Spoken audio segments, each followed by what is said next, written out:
Sur les 1200 poissons testés, l'ONG a découvert qu'environ 400 étaient vendus sous de faux noms, soit un tiers. Et maintenant, un avertissement à tous ceux qui aiment le poisson. Celui que vous achetez n'est peut-être pas celui que vous croyez. Une fois sur trois aux États-Unis, quand vous achetez du poisson, ce n'est pas le bon. On parle de fraude au poisson.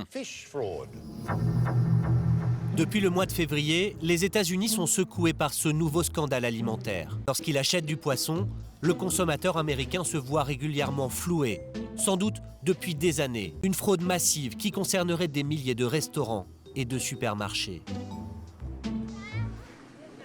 Pour comprendre comment une telle tromperie est possible, nous avons rendez-vous sur le marché aux poissons de Washington. Kim Warner est une scientifique spécialiste de la mer. C'est elle qui a dénoncé ce scandale.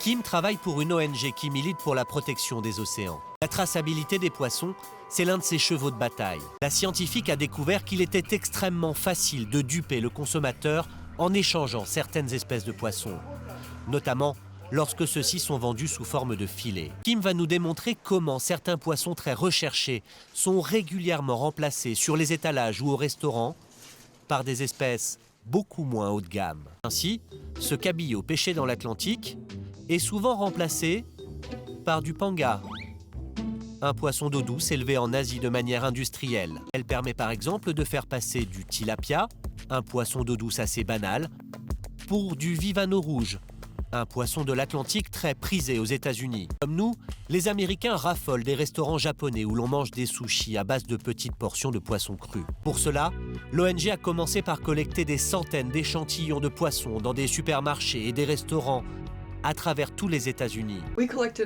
On a récolté plus de 1200 échantillons dans 21 États.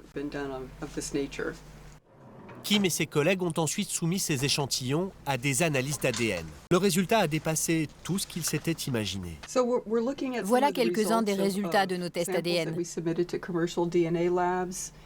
On a surligné en jaune tous les résultats qui ne correspondaient pas à l'étiquette du poisson.